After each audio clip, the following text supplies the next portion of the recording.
pulled off on this road, and I pointed my car towards the lights.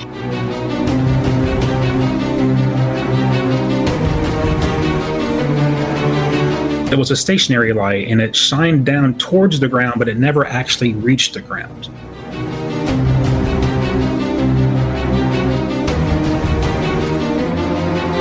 The tip of each wing had an identical type of light that the front did.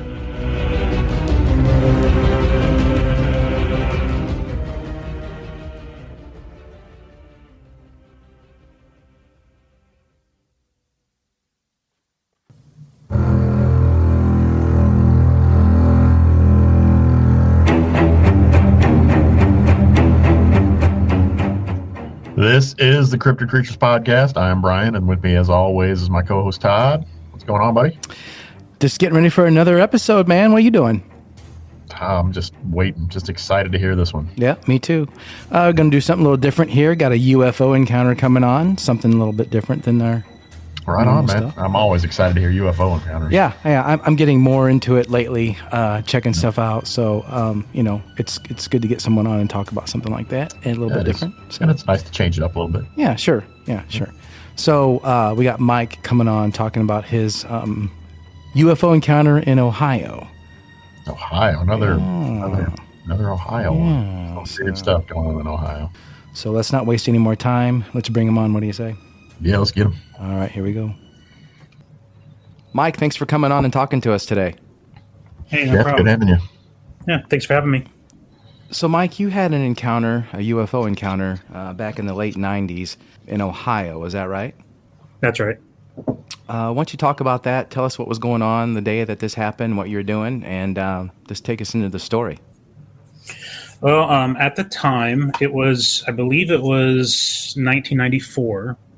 I think it was August, based upon the way the farmers were working, taking their crops and that kind of thing. And in '94. I was about 20 years old, and I was working in Columbus, Ohio. And my job at the time was second shift, so I got off at like 11:30 every night. And I lived about 30 minutes west of Columbus in a little town called London at the time. And if you keep going west about another hour or so, you hit Wright Pat Air Force Base, which is, has its place in ufology, I guess you could say, with Roswell and Kecksburg and all that kind of fun stuff.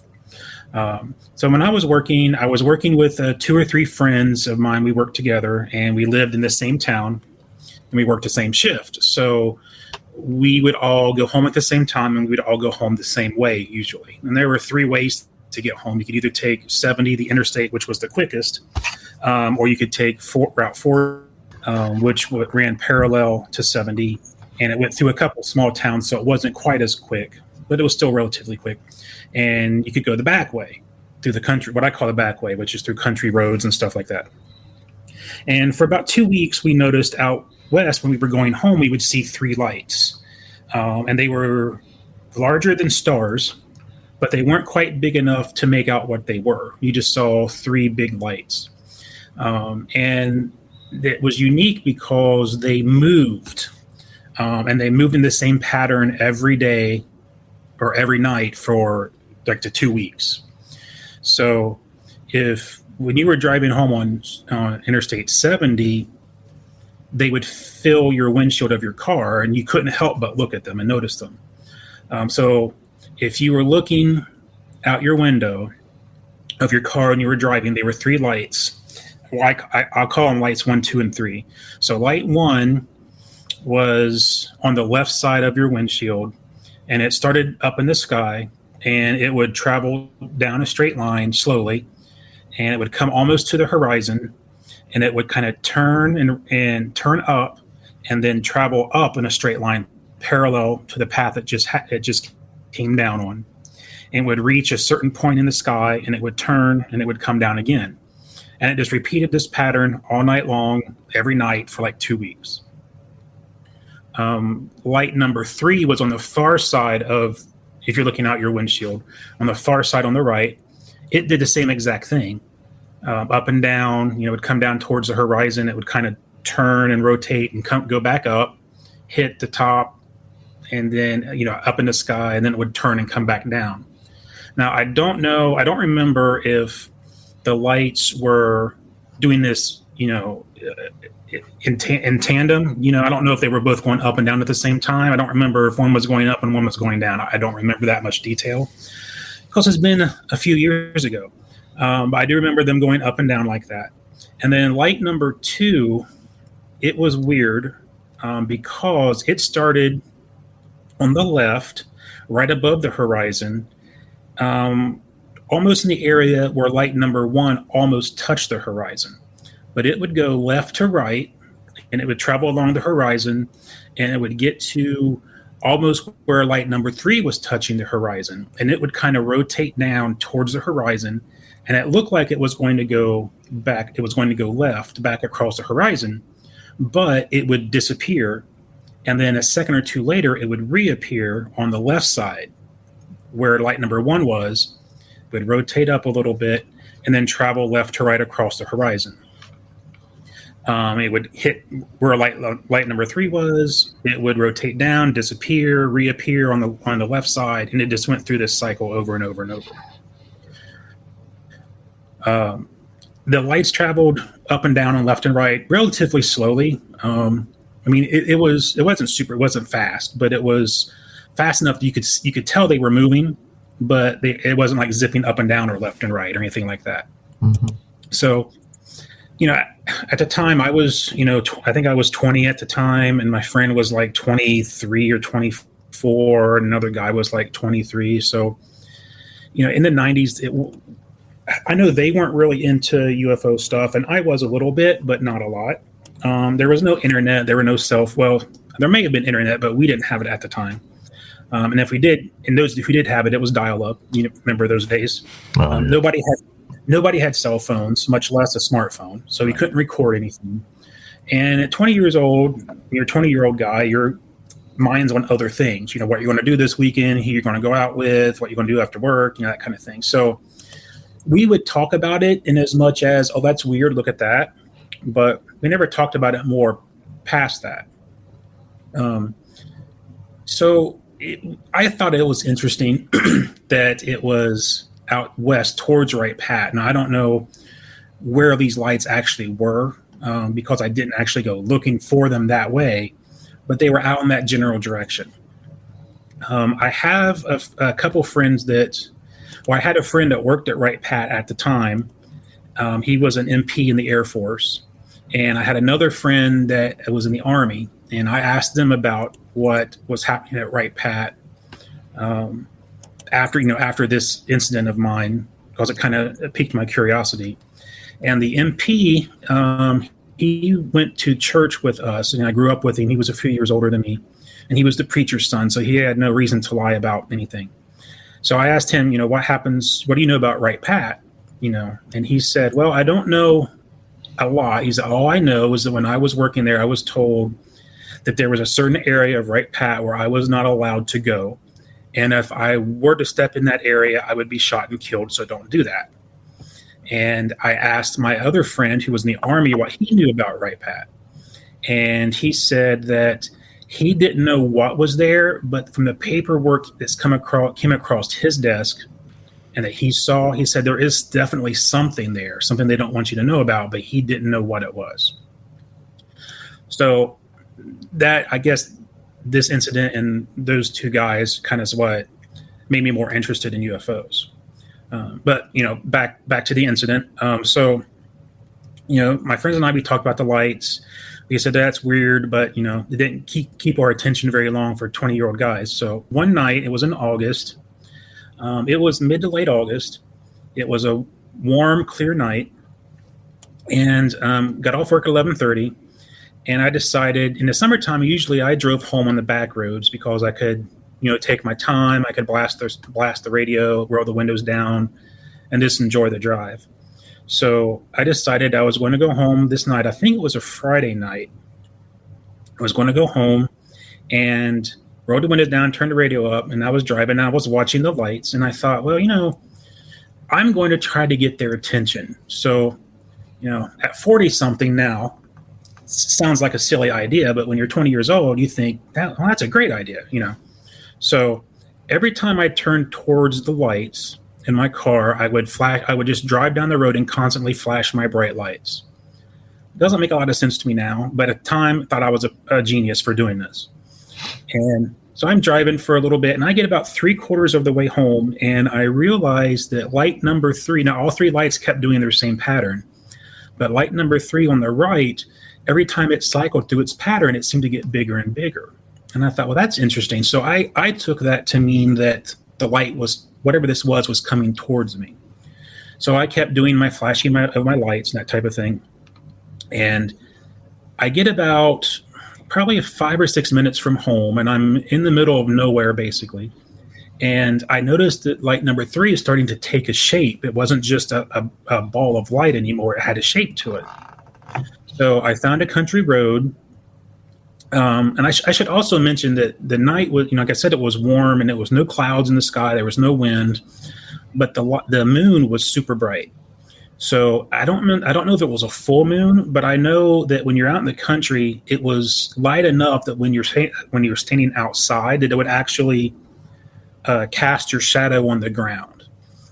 Some people that live in the city may not understand that, but when you're out in the middle of nowhere and there's no street lights, no light pollution, and the moon's super bright, you can actually see your shadow at night. So I pulled off on this road, and I pointed my car towards the lights. And I knew enough at the time about UFO experiences with cars that people say they interfere with your car, they interfere with your lights, your radio, that type of thing. So I made a point to keep my lights turned on, keep the car running, and keep the radio playing. I got out of I parked the car, pointed it towards them. I had Columbus was behind me, and the moon was behind me as well. So when I got out, I remember seeing my shadow on the ground from the moon. And I got out of the car and I watched this object come towards me. So if you can think about your stereotypical raindrop, how it's kind of round at the bottom and it actually tapers to a point at the top as it's falling. That's what this was like. But you take that shape and you turn it on its side, and instead of being a really round at the front and coming to a sharp point at the back, it tapered more evenly to a point at the back. So the front wasn't round. It was more like a pointed oval type of thing. And it came to a long point at the back. And I saw that it had wings on each side of it. The wings weren't thin like you see on an airplane wing. They weren't like a foil type of shape. They seemed to be very, very thick, and they seemed to be the same thickness at the front as they were in the back. And the wings were swept back at a really acute angle. I'd probably say a 20 or 30 degree angle. They were really swept back significantly on whatever this was. And at the front of this object, I don't know what it was, but at the front of it, there seemed to be a light that was a yellow color, and it was like a spotlight, but it took the whole front of this object. And I don't know if you guys ever saw if you guys are into Star Trek or anything, but there was a Star Trek movie. I think it was The Search for Spock, where they went back. Maybe it wasn't Search for Spock. I don't remember, but there was a Star Trek movie where the Klingon bird of prey could fire when it was cloaked, and there's a scene where it fires its torpedo at the Enterprise, and it lights up the front of the bird of prey, and the bird of prey has like a head on it, and it has a big outlet for this torpedo at the bottom of this head of this bird of prey, and that's kind of what it reminded me of. It took up almost the whole front of this object, and it was yellow, but it was a stationary light, and it shined down towards the ground, but it never actually reached the ground. It kind of shined down, and then it kind of just dissipated.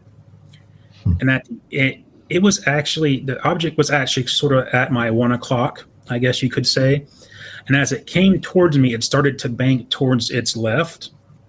and I saw the tip of its left wing as it started to bank, and I could see that the tip of each wing had an identical type of light that the front did.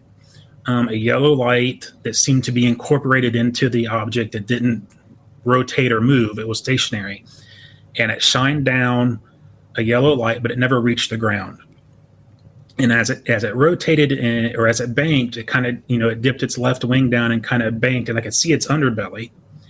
And I could see on its right wing, I could see 4 lights along the front of its right wing. And they were a yellow, but it was a different shade of yellow. It was more like a dim yellow. And when I saw it, I thought it was more like portholes, because they looked to be illuminated from within. But I couldn't really tell. I couldn't tell how big the object was or how low it was, because I had no frame of reference because it was in the sky. But the more I thought about it, the object was pretty large. So either it was really high and super big, or it was really low and relatively big. You know what I mean? So I'm guessing that it was probably maybe 30 or 40 feet above me. It was low enough that the moonlight was reflecting off the underside of it, and I could see texture on its skin, I guess you would say. If you ever saw I guess when I was in school, we had soundproof rooms for our band, and they were lined with what looked like styrofoam. And I think you see them in some recording studios also. And they have like there were squares along the wall, and you had 3 or 4 vertical lines, and then a square, and then right next to it you had 3 or 4 horizontal lines, and they alternated. Mm-hmm. That's kind of what it looked like. Now,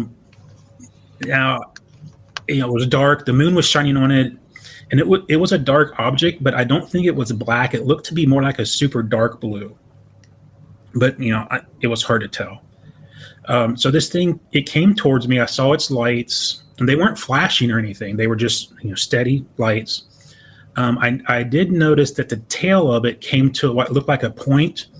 And it had no rudders or anything like that, like you would see on an airplane. It just came to a point. And then, like I said, the wings were swept back rather significantly. And as it came over my car, it banked to its left, like it was turning, but it was still coming towards me. And there was no noise. There was no engine noise. There was no propellers. There were no blades.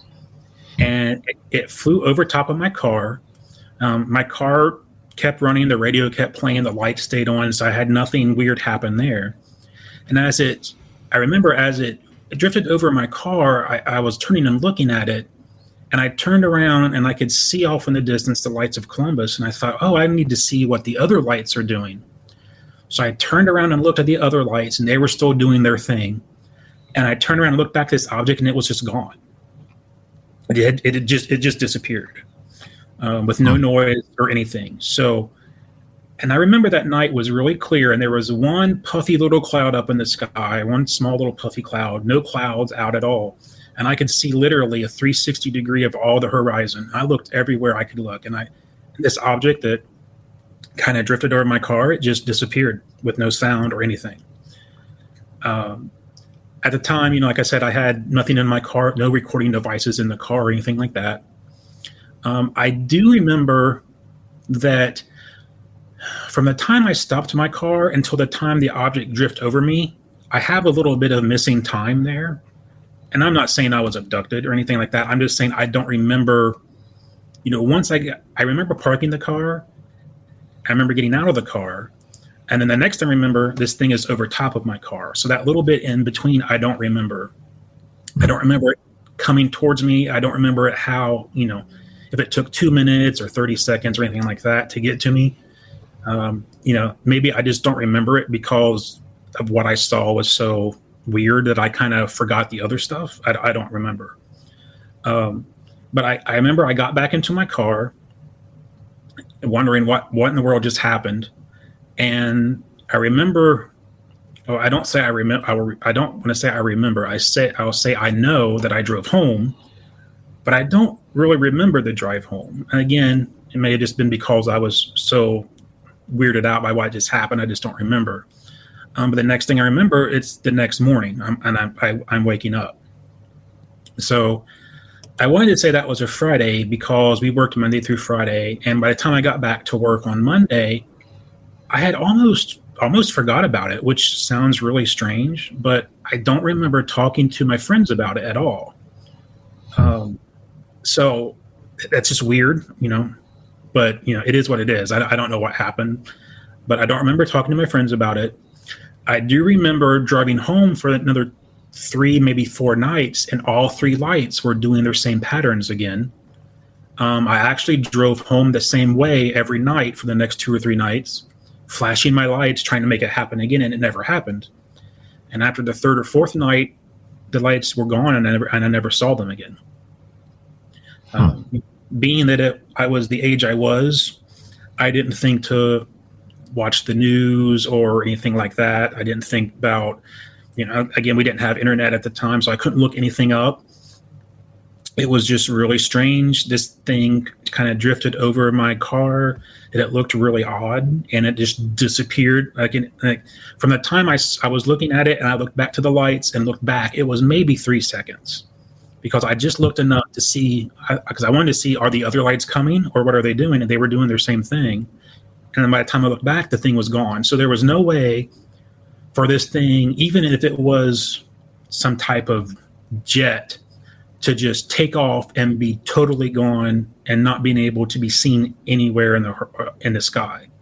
That, and the fact that there was no noise, it just, that wasn't possible. So I don't know where this thing went, how it went. I don't know if it, just kind of like cloaked itself, I guess maybe you could say, and it was there. I couldn't see it, but I was just dumbfounded because it was there 1 minute, and then literally 2 or 3 seconds later, it was just gone. Did you say you were 30 to 40 feet away from this thing, you think?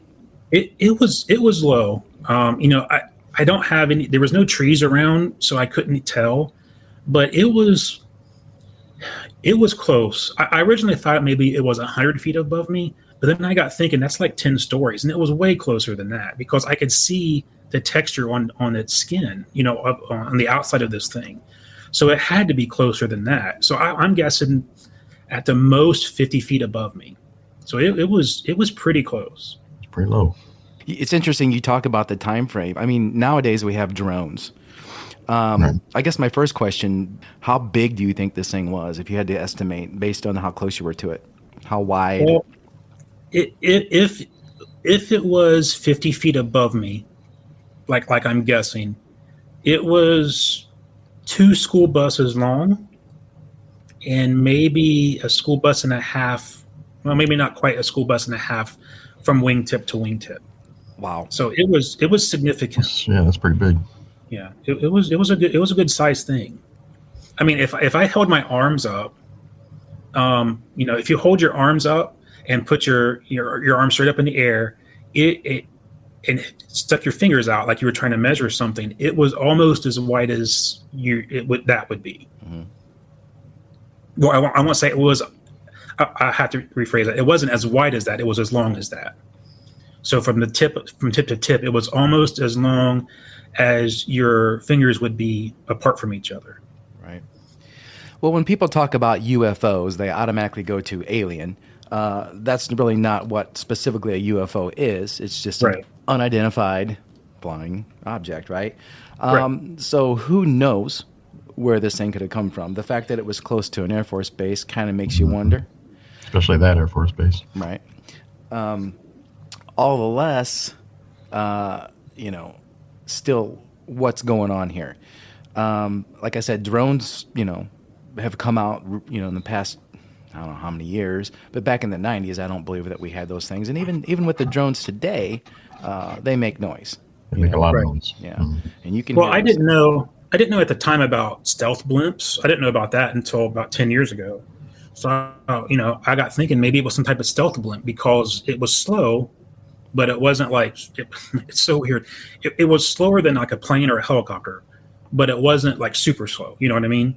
So, I mean, you could see it moving, but it made no noise. But even blimps, well, they call them stealth blimps for a reason, I guess. But like a Goodyear blimp, they have propellers and stuff, and you can hear them, especially if it's that close. So, I don't know. It was just weird that it made no noise.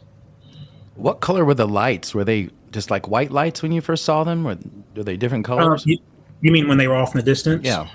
Yeah, they were just like really giant stars. They were white, and they didn't twinkle or shimmer. They just moved. And the two things that brought them to our attention was that they were bigger than any other star in the sky, and that they were moving. We thought that was strange. You flashing your lights at this thing drew its attention to you, obviously, and it come to check you out. And as big as that thing was, in your opinion, do you think there was some kind of life form inside this thing? I really have no idea, but it saw me and it came to investigate me. So whether it was controlled remotely or there was something in it controlling it, there was some type of intelligence to it. And the fact that, for three, maybe 4 days after this happened, I did it again and it didn't care. It's like I was doing the same thing and it saw me a couple of days ago and it's like, hey, we already saw that guy, so we don't need to check him out anymore. Yeah, and if that was, a military thing or from that base, those guys wouldn't have given two craps about what you were doing, flashing your brights and come and investigate you out, drone or not drone or whatever this thing was. And that's what's interesting. It came down to see what the heck you were doing. You said you had stopped and gotten out of the car too, right? Right. Yeah. Were you scared at all when this was going on? Terrified? No, shocked? I didn't. I was like, wow, what is this? I was at that age where I was kind of dumb and I didn't, maybe now I would have been a little nervous or concerned, but then I was like, wow, this is kind of cool. What is this thing? And then the fact that I just kind of forgot about it for a few days afterwards also was kind of strange to me. I would think I'd be telling everybody. And I did mention a long time after this happened, maybe 10 or 15 years after this happened, I mentioned it to my mom, and she's from that area. And she said, oh, yeah, we used to see all kinds of weird things. There were reports of things landing in the fields out there and stuff. And I'm like, well, that'd been nice to know before, before this happened. But I did actually, after it happened a few years later, I did contact MUFON. And they sent a lady out, and I drew her a picture, and she took a report. And she gave me the report number, but I have since lost it. So I don't know how long they keep that stuff, but it is in their record somewhere. And she said she didn't know of anything similar to that in the area at the time that we were talking. So I don't know. Do you still have the picture, or can you recreate it maybe and get it to us at some point so we can put that out there? I can try to get it to you and get it. I had a really good one I had on the computer somewhere, but the computer died, so I lost it. But yeah, I can get another one drew up. It's really hard to visualize it. So yeah, I can do that. Okay. Yeah. That's great. You never know with these Air Force bases and all that. Area 51, all the weird stuff that goes on there. Is it our government experimenting with things? Are we interacting with things and the government's keeping it from us because they don't want us to know? You talked about your buddy said, hey, if you go in there, they're going to shoot you. So they obviously do not, whatever is going on, do not want people to know. Mm-hmm. So maybe they are interacting with some alien life forms, some different kind of spacecraft that they didn't create. Maybe. I actually remember when I was a kid, there is a town between where I lived in London and Dayton called Springfield. And we used to go there when I was a kid to the shopping mall and stuff. And I remember one time I was maybe 9 or 10 or 11, something like that. And we were walking through the parking lot and it was dusk out. And I saw what I thought was a UFO being escorted by some jet fighters. And I was all excited. Oh, wow, I saw a UFO. And then years later, I found out that was actually a stealth bomber. So they had a stealth bomber in the middle, and they had a fighter jet in the front and 2 fighter jets on the side. And they were flying. I guess they were going to land at Wright Pat or something. I don't know. But they were literally flying over the mall. And they were pretty low. And I could actually see the shape, the triangle shape of it. And I was all excited. I thought it was UFO. And then I found out later it was actually a stealth bomber. So, yeah, they were doing weird things out there. And it probably still are, to be honest. Right. So, yeah. Well, who knows with technology what we can do nowadays. you think about alien spacecraft or whatever, and they always talk about how there's no noise and how they can move, so quickly. It's, just Any direction, zapping around. What kind of technology are we talking about? Is this magnetism? Is this some kind of gravitational thing? What feeds it? What makes it move? Obviously, it's not running on some kind of fuel per se. I think it would probably make a noise. But who knows? The weird thing is why is it such a secret? Right. Why are they keeping this from us? Was the stealth bomber being developed back in the mid to early 1900s and just came out, and now are they doing this and going to drop this on us 100 years down the road? Hey, we got spacecraft now. But Mike, what's your thoughts on aliens and life out there besides us? Do you think it exists? I think you'd have to be pretty arrogant to think that it doesn't. I watched a special on the Kepler observatory or the Kepler spacecraft a few weeks ago, and the stuff that they're seeing so far away and how big the universe, the galaxy is and stuff. You would have to be stupidly arrogant to think that we're the only life out there. Now, is it visiting us? I don't know. Maybe. I mean, anything's possible. You have a universe that's infinite. Everything's possible at some point, right? Somewhere, some point, everything's possible. Right. Just if it's probable, I guess. And maybe they don't. Maybe they're not visiting us. Maybe they've been here all along. It's hard to say. Right. I'm not going to say no. That's crazy. But I'd have to see some things. Just like Bigfoot, I'd have to see Bigfoot to believe it. I'm not saying it's not there, but it's extraordinary claims require extraordinary evidence, as they say. So right. I would need to see it. Well, what's your thoughts on the government saying, "Hey, we're not saying that aliens and spacecraft are not real, but we're not saying it's real either." They kind of never really came out and specified either way that I remember, but they kind of left the door open. What do you think about that? Well, I think the government has to keep some things from people because I worked with the public for a long time, and there's a lot of stupid people in the public that they don't understand. I mean, I don't mean that in a derogatory way, but there's a lot of uneducated people out there that don't. I mean, some people don't even know who their governor is. So right.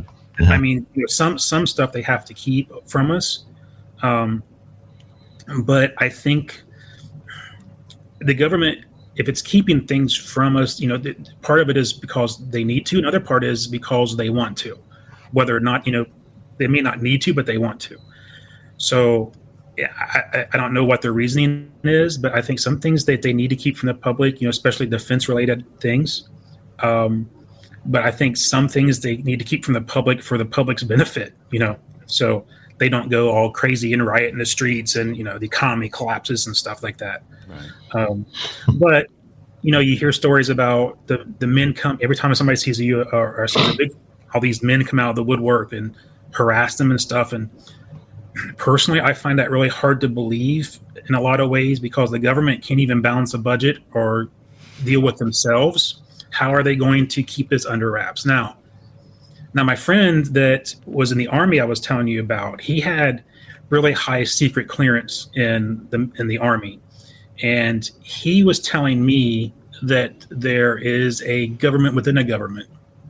And that the president really doesn't have a lot of say in a lot of things. Right. He's more like a figurehead. And I asked him, well, who are some of these people in the government?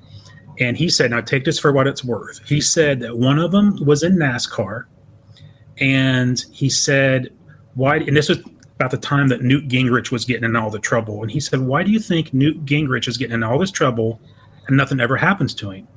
And I said, well, what do you mean? He's like, well, Newt Gingrich is one of there's like 6 people in this government. He said, Newt Gingrich is one of the people in this government, in this shadow government. And I kind of said, okay. And I kind of didn't really believe a lot of what he said when he told me, but I later saw his resume, and he has a bunch of that stuff listed on his resume. So, that he was in the military, and he was from Virginia, if I remember right. And he was telling me about Greenbrier down in Virginia and about the underground stuff in Greenbrier. And his brother was a manager at the Greenbrier Resort. I thought that was a bunch of bunk until I learned about Greenbrier, and the more I learned about what he's telling me, the more he's been right. So, yeah, I don't know. Brian and I have always said we could start a totally different podcast about secret government and conspiracies and all Conspiracy that. Theorists, man. We could do plenty of shows on that. But yeah, I believe that too. I don't think that the government, as we I've been know saying that for years, runs this country. I think it's ran by other things, and I think we're kept in the dark about a lot more things than we know about. Yeah. Oh yeah, for sure. But do you ever go back to that area and look around anymore? I did for a long time. Actually, after this happened, I bought a disposable camera and a pair of binoculars, and I kept in my glove box in all my cars until I got a cell phone that had, recording capabilities. And my parents my mom still lives in London, so it was just there yesterday, actually visiting. I do go through that in that area a lot, and I have seen weird lights in the sky, at night when I've been out there, but. There is airport. We had the big airport in Columbus, and then there's another little airport on the west side of Columbus, and then there's Rickenbacker Airport south of Columbus. So there are airports around. So you do see a lot of weird lights and stuff. But yeah, I go out there quite frequently, but I've unfortunately never saw anything like that since then. Well, if you can somehow get a hold of draw a picture again and get that to us, I'd like to see your example of that, what you saw on paper. We can put that out there when we put this episode out too. Yeah, I can do that. Awesome. Absolutely. Well, thanks for coming on and talking with us, man, and telling us your UFO encounter. That's an awesome story. Yeah, that was a great story. Keep your eye out, man, because there's a lot of weird stuff going on in Ohio. So. Yeah. Yes, there is. Yeah, and I don't think I'll be flying into Columbus around that area very much in recent future. On a little bit of an aside, I don't know if you guys ever heard of the London Werewolf, but there was a story from the 80s about a werewolf that lived in London, and there was a show called the Paranormal. It was on Sci-Fi, Paranormal Witness. Oh yeah, and they did an episode about it, and I thought, wow, that's where I grew up, and I was like 5 or 6 when this happened. That was so cool. And I mentioned it to my mom, and she said, "Oh yeah, you're related to him." And I'm like, "Well, okay, first of all, how? And second of all, why am I just finding out about this now?" Yeah, no kidding. And I guess my stepfather, it was his great uncle that was said to be this guy. And I didn't find this out until about 5 or 6 years ago. And of course, they've all passed away by now, since then, but I was, wow. So there's a lot of weirdness out in this state. I'm loving it. Yeah, we've talked to a lot of eyewitnesses with Bigfoot and other things from Ohio. Who knows what's going on with all this stuff, and is it all linked together? Are these aircraft and these werewolves and these Bigfoots? Are they? What the heck's going on here? It all happens in eastern Ohio. Yeah, and what are people seeing out there? So, Mike, if you're out and about, just keep your eyes open and try to get us some pictures, whatever you can find, man. That's really interesting. I'd like to know what the hell's going on. Yeah, I'll need to look into that some more. Yep. Yeah, I'll get you guys a picture of that. I'll draw one up and send it to you. Awesome. All right, cool. We appreciate you coming on and talking to us, man. Yeah. All right, well, thanks a lot, guys. I love your show. Thank you. Thanks for listening. Yeah, I'll listen to it every week. Awesome. Thanks, man. We appreciate that. Yeah, we do. All right, bud. Will you take care and get in touch when you see something and try to get us a picture if you can? Yeah, I will. We'll do. All Thanks, right, guys. Bud. You have a good one. All right, Mike. Thanks. See ya. Bye. Gotta love the UFO encounter. What do you think about that? Man, that was a good one. I can't wait to see the picture he's gonna get for us. Yeah, and we'll put that out there on our Facebook, our group page, so people can see. Yeah, we'll put it out there when we drop this episode. Yep, for sure. It's interesting how it's by a Air Force base. Makes you wonder things, Yeah, especially that one, right, Patterson? That's a big one. Yeah, because UFO doesn't have to be alien related, does it? I mean, it's an identified flying object. Doesn't matter where it's from necessarily, but strange nonetheless. So Still, yeah. Mm-hmm. Thanks to the listeners once again. Thanks. Well, yeah, we appreciate you guys a lot. Definitely. Yeah, we wouldn't be here without you. So, if you or anyone you've known had an encounter, reach out to us. Email us at info@cryptidcreatures.co. Hit us up on Facebook. Where else, Brian? Instagram, Twitter, we're everywhere. YouTube, you name it, right? All you got to do is look for Cryptid Creatures. Yep. So we're looking for people to come on and talk about their encounters. So just let us know. Yeah, let us know. Email us, DM us on Instagram or whatever. If you don't want to come on the show, we'll just, give it to us in writing and we'll just read it or add it to our upcoming projects. Yeah, we've got a lot of upcoming projects, a lot of stories to get on here where people didn't want to come on, but we told them we'd read their stories for them. So we got that to come out yet too. So yeah, for sure. Brian, thanks again for hanging out, man. Oh man, always fun. Always a pleasure. Till next time. See ya. See ya.